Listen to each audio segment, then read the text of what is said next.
Okay, Assalamualaikum dan selamat sejahtera semua. Okay, hari ini saya akan bincangkan berkaitan dengan soalan ulang kaji bab yang pertama. Okay, bab yang pertama iaitu berkaitan dengan nombor nisbah. Okay, kita akan ulang kaji ni berdasarkan Google Form yang kamu telah jawab dan saya akan bincangkan satu persatu soalan yang telah dinyatakan dalam Google Form tersebut.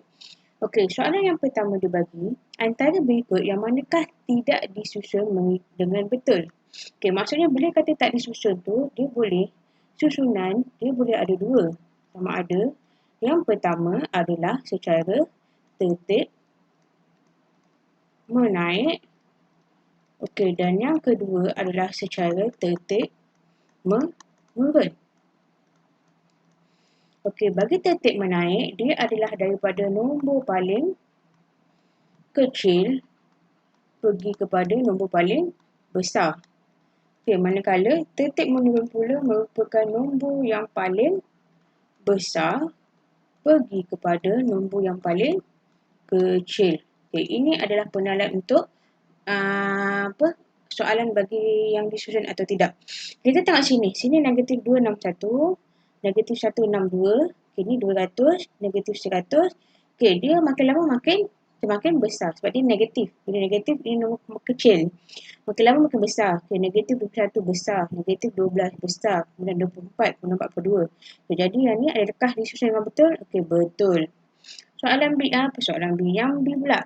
Negatif 15. Okey, yang ni negatif 15. Next, negatif 51. Okey, yang ni kecil. Okey, yang ni kecil. Kemudian dia naik balik, besar balik. Okey, kemudian besar. Adakah disusun betul? Okey, tak. Okey, tapi tak apa. Kita check pula untuk C. Okey, C negatif 8.73. Okey, kemudian semakin besar negatif 5.2. Kemudian 0.3, 9.4 dan 118. Okey, semakin besar. Okey, tetap menaik. Okey, dah betul. So, next. Negatif 9.2. Kemudian makin besar. Negatif 6. Kemudian negatif 3. Kemudian 11. Kemudian 19, 21. Ini pun tetap menaik dan dia adalah mengikut susunan. Okay, jadi jawapan dia adalah B. Okey, itu cara kamu nak tengok one by one. Okey, kemudian kita pergi kepada soalan nombor 2. Okey, soalan nombor 2 ni merupakan operasi. Dia ada tambah dan juga dia ada tolak. Tambah nombor negatif, tolak nombor negatif. Okey, bila soalan yang melibatkan soalan objektif, apa yang kamu boleh buat adalah kamu terus pergi kepada kalkulator dan terus tekan seperti mana yang ada dalam soalan. Okey, iaitu cari 23 tambahkan dengan kurungan, tolakkan dengan 245, tutup kurungan, tolakkan dengan negatif.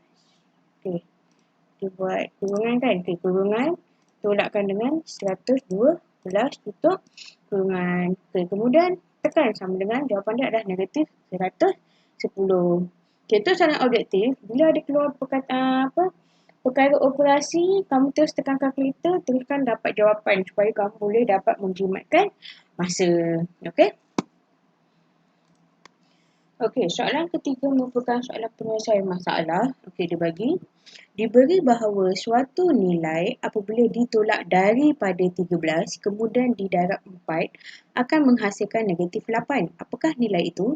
Okey, kita tengok diberi suatu nilai. Okey, suatu nilai ni tak tahu. Okey, kalau tak tahu ni kita anggap sebagai X. Apabila ditolak daripada 13. Okey, apa maksud perkataan daripada 13? Maksudnya 13 ni berada di depan. Okey, suatu nilai yang tak tahu ni dia tolak dengan X. Okey, itu maksud ayat dia. Okey, dia tolak dengan X. Kemudian dia buat apa? Kemudian didarabkan dengan 4. Okey, maksudnya kamu buat kurungan, dia buat yang dulu. Kemudian dia darabkan dengan 4 akan menghasilkan negatif 8. Maksudnya sama dengan negatif 8. Okay, so maksudnya suatu nilai yang kamu tak tahu, first kali dia tolak daripada 13, kemudian dia darab 4 akan menghasilkan negatif 8. Okey, untuk mendapatkan jawapan nilai yang kamu tak tahu ni, okey, kamu boleh buat secara terbalik iaitu, okey, darab, bila bawa sebelah kanan, dia akan jadi bahagi. So, kamu dah belajar benda ni kan? Okey, apply kan, 13 tolak dengan X adalah negatif 8. So, darab akan jadi bahagikan dengan 4. Ini semua ke sebelah kanan. Okay, jadi apakah jawapan dia? So, 8 bahagi negatif 4. So, boleh guna kalkulator terus. Negatif 8 bahagi dengan 4. Kamu akan dapat jawapan dia adalah negatif 2. So, ini 13 tolak X. Okay, kemudian apa yang kamu boleh buat adalah X ni disebabkan negatif. Kamu buat sebelah kanan, dia akan jadi positif. Manakala negatif 2 ni, kamu bawa sebelah kiri, dia akan jadi positif. So, apa akan berlaku kat sini? Akan berlaku 13 tambah 2 akan dapat positif X iaitu X sahaja. Jadi, X bersamaan dengan berapa? X bersamaan dengan 15. Okay, jadi apakah jawapan dia? So, jawapan dia adalah C15. Okay. Okey, kita ke soalan seterusnya iaitu soalan yang keempat. Dia kata, antara berikut yang manakah memberikan hasil akhir bernilai positif? Okey, hasil akhir bernilai positif maksudnya kamu tekan je kalkulator dan kamu akan dapatkan jawapan. So, dalam kurungan 48 tambahkan dengan 12 tutup kurungan darabkan dengan 5 tolak 7. So, kamu akan dapat jawapan sebagai negatif 120. So, negatif, so jawapan dia adalah negatif 120. Okey, kita cari pula B. So, 24 tolakkan dengan negatif 38 darab tutup kurungan tambahkan dengan negatif 100.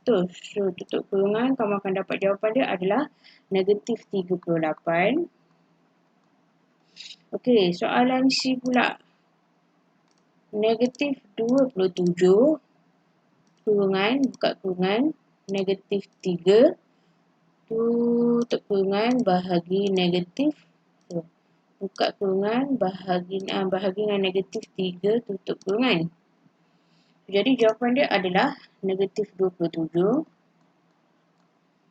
Okey, dan yang terakhir 14 darabkan dengan negatif 3. Kemudian tolakkan dengan negatif 60. So, jadi apakah jawapan dia? 18. Okey, jadi jawapan yang menghasilkan nilai berakhir positif adalah, jawapan dia adalah D, dongki. Alright. Okey, soalan seterusnya adalah soalan nombor 5.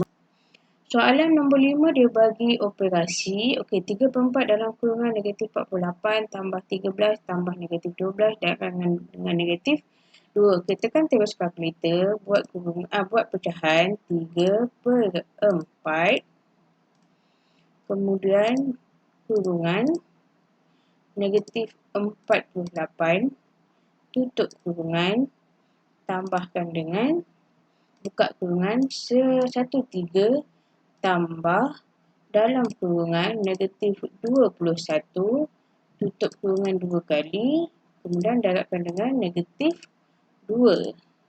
Jadi apakah jawapan dia? Jawapan dia adalah negatif 20. So, jadi jawapan dia adalah A. Okey.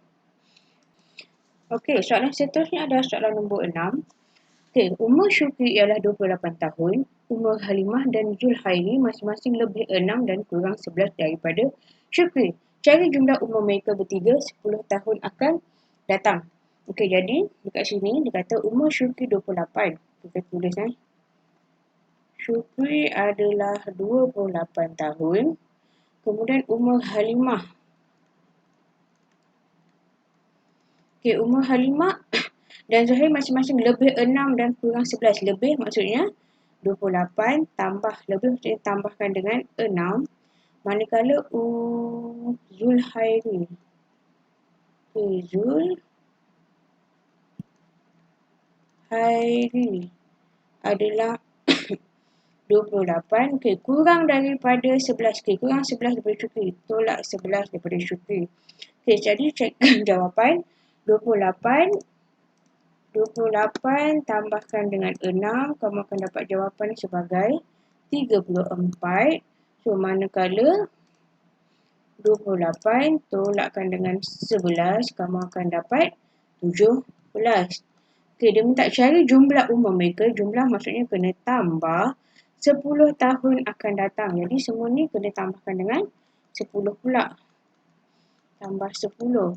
Tambah 10. So, jadi 28 tambah 10 akan dapat 38. 34 tambah 10 akan dapat 44.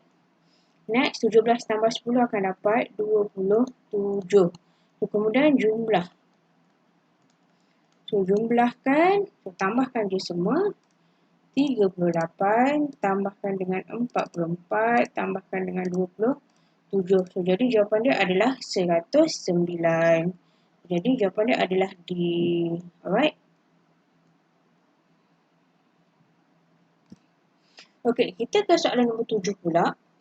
Kita bagi sebanyak 4 buah lori diperlukan untuk mengangkut sejumlah pasir sungai yang telah dikorek bagi tujuan mendalamkan sebatang anak sungai.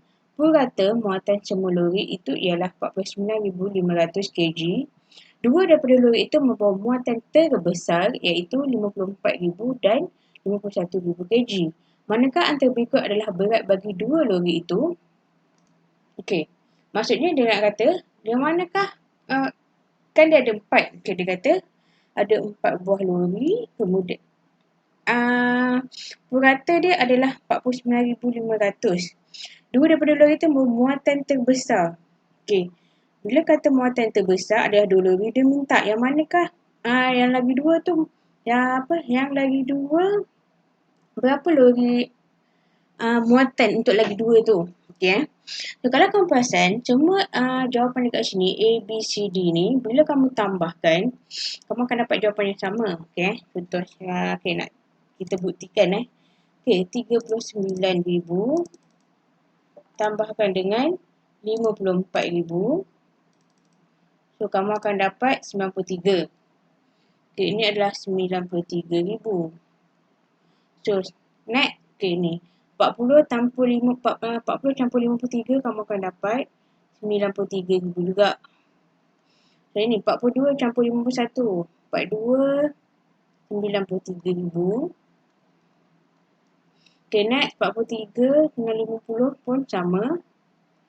93,000. Okay, bila semua dah sama, apa yang kamu perhatikan? Sebab dia kata, dua daripada lori itu membawa muatan terbesar adalah 54 dan juga 51. Maksudnya, lagi dua tu, muatan dia adalah mesti kurang daripada 54 dan mesti kurang daripada 51,000. Okay, mana satu yang kurang dengan dua-duanya? Kita tengok A. A 39 dah lepas. Tapi ni 54 kan? So, salah. Jadi, A ni tak, jawapan ni salah. Okay, B 40. 40 ni kurang. Tapi sini 53. 53 ni besar dari nombor 1. So, jadi ini pun salah. Tak boleh diterima. Okay, C.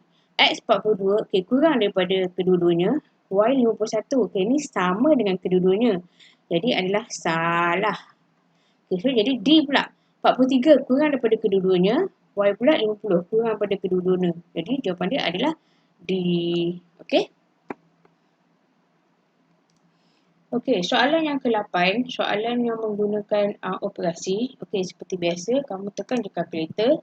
So, dia kata 85 tambahkan dengan negatif 15, tutup kurungan, darabkan dengan, buka kurungan, negatif 2, tutup kurungan, tambahkan dengan, buka kurungan, negatif, buat pecahan, 4,200, perkan dengan 70.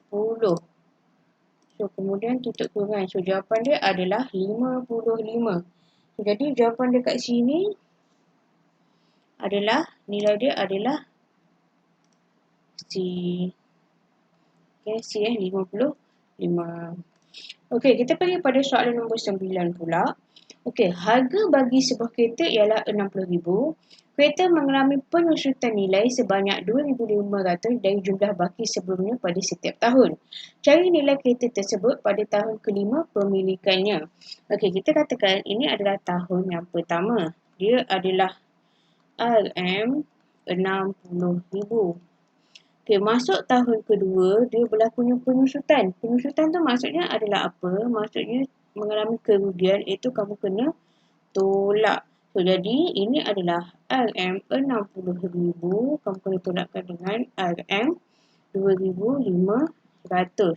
Okay, tolong check apakah jawapan dia.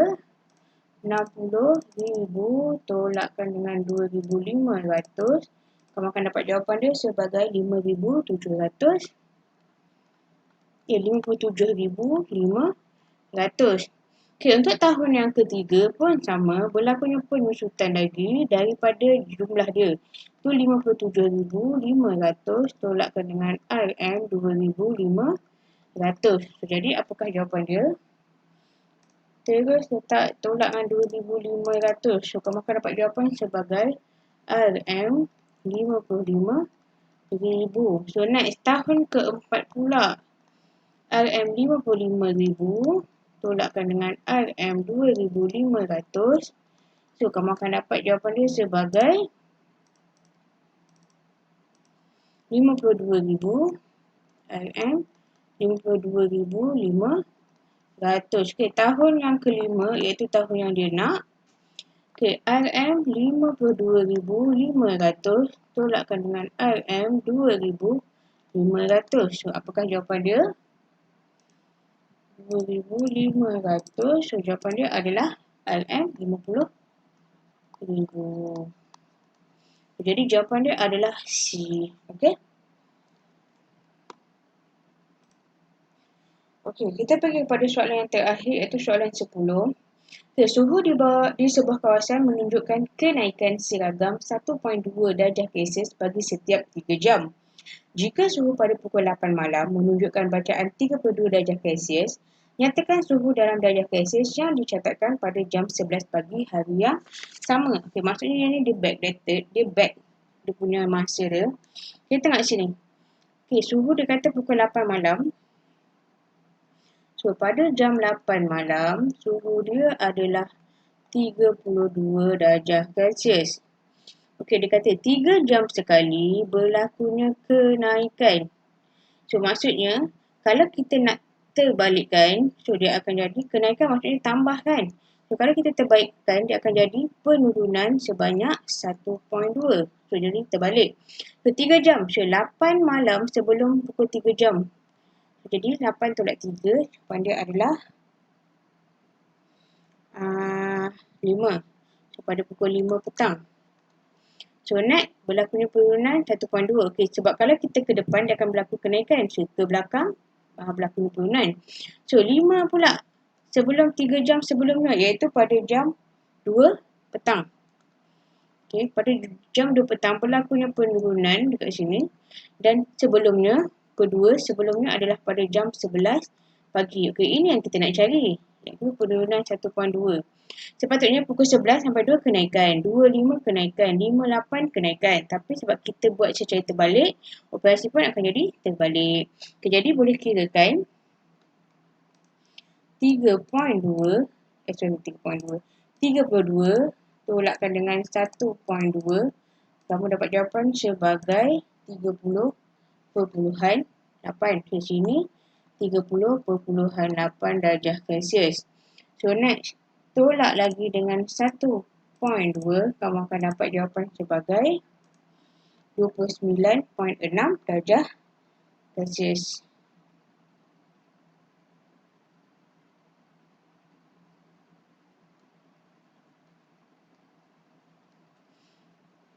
Okey, kemudian